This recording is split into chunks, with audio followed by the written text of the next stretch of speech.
Alice in Wonderland by Lewis Carroll. Chapter 10. The Lobster Quadrille. The Mock Turtle sighed deeply and drew the back of one flapper across his eyes. He looked at Alice and tried to speak, but for a minute or two sobs choked his voice.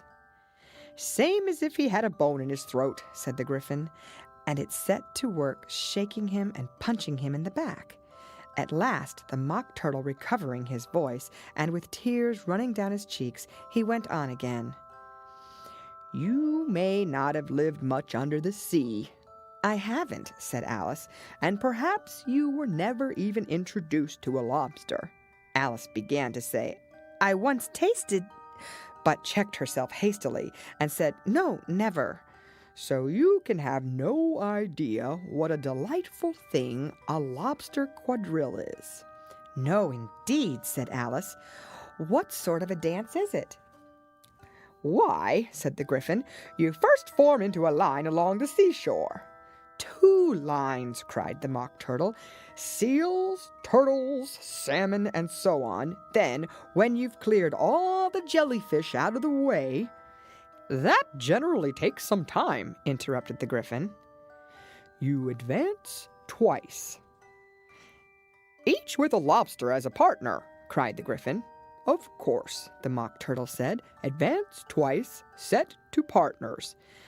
"Change lobsters and retire in same order," continued the Gryphon. "Then you know," the Mock Turtle went on, "you throw the—" "The lobsters," shouted the Gryphon, with a bound into the air, "as far out to sea as you can." "Swim after them," screamed the Gryphon. "Turn a somersault in the sea," cried the Mock Turtle, capering wildly about. "Change lobsters again," yelled the Gryphon at the top of his voice.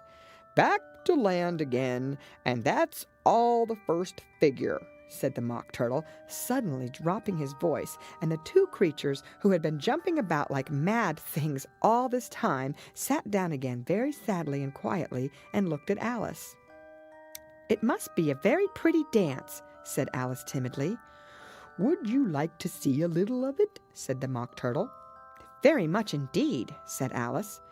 "Come, let's try the first figure," said the Mock Turtle to the Gryphon. "We can do without lobsters, you know. Which shall sing?" "Oh, you sing," said the Gryphon. "I've forgotten the words." So they began solemnly dancing round and round Alice, every now and then treading on her toes when they passed too close, and waving their forepaws to mark the time, while the Mock Turtle sang this very slowly and sadly. "Will you walk a little faster?" said a whiting to a snail. "There's a porpoise close behind us, and he's treading on my tail. See how eagerly the lobsters and the turtles all advance. They are waiting on the shingle. Will you come and join the dance?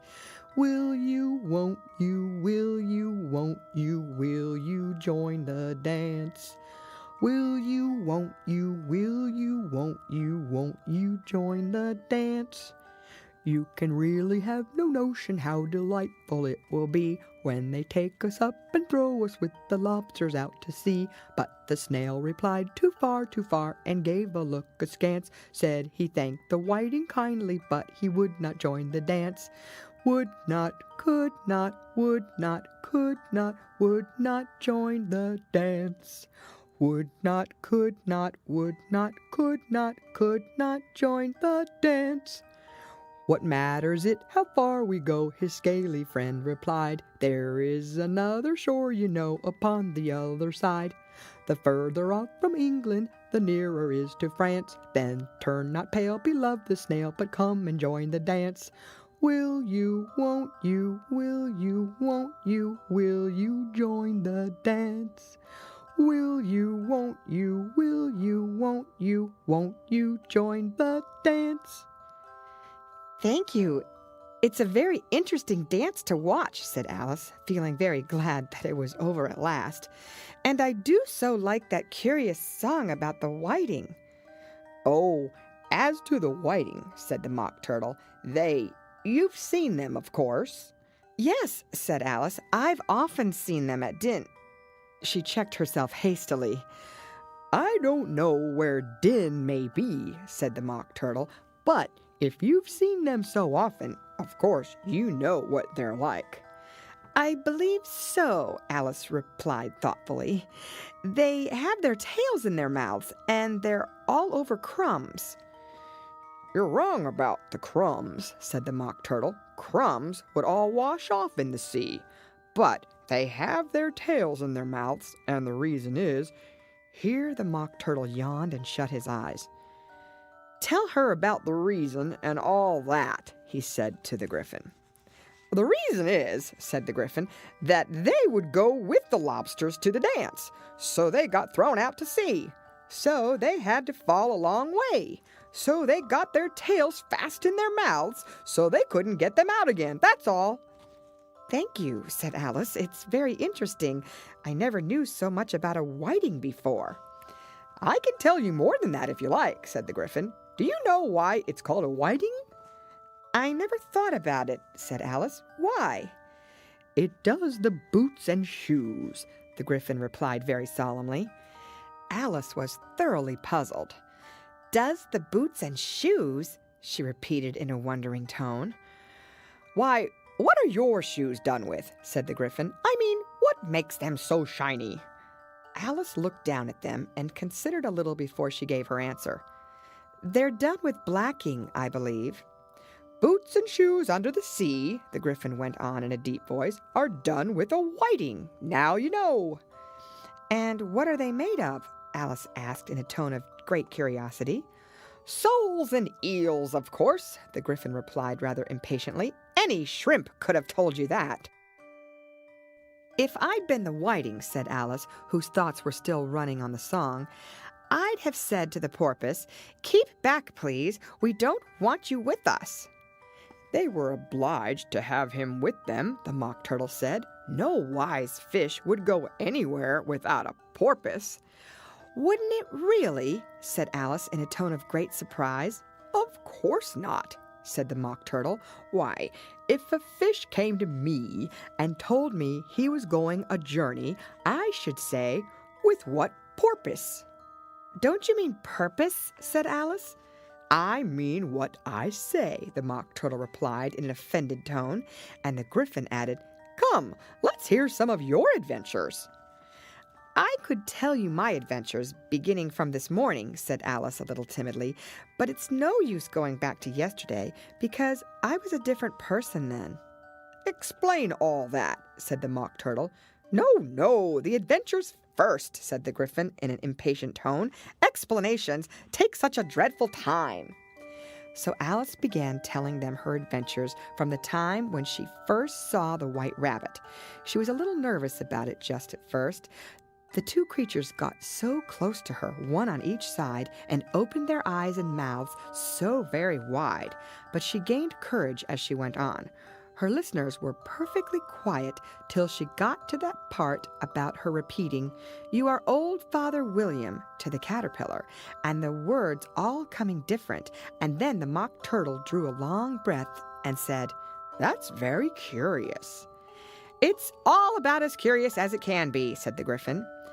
"It all came different," the Mock Turtle repeated thoughtfully. "I should like to hear her try and repeat something now. Tell her to begin."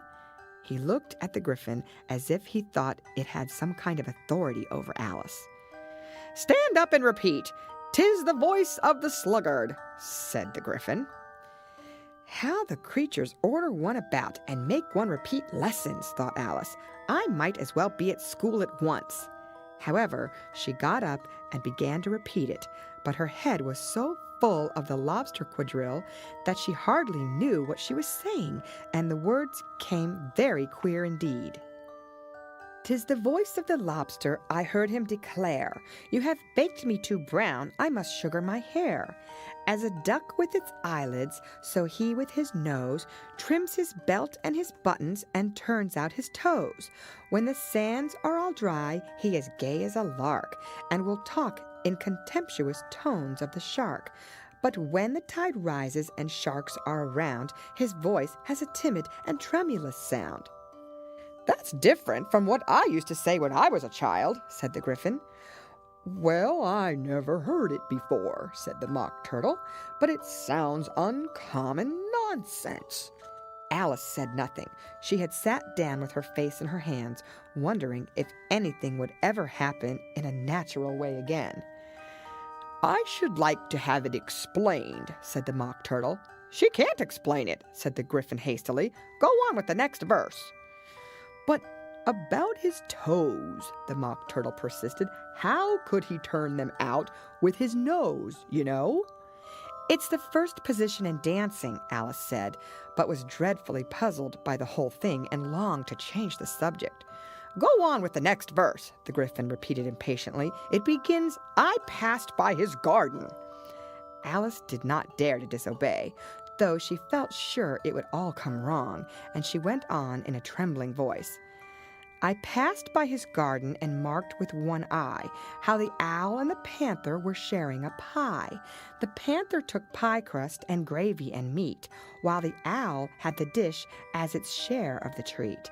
When the pie was all finished, the owl, as a boon, was kindly permitted to pocket the spoon, while the panther received knife and fork with a growl and concluded the banquet by—" "What is the use of repeating all that stuff?" the Mock Turtle interrupted, "if you don't explain it as you go on?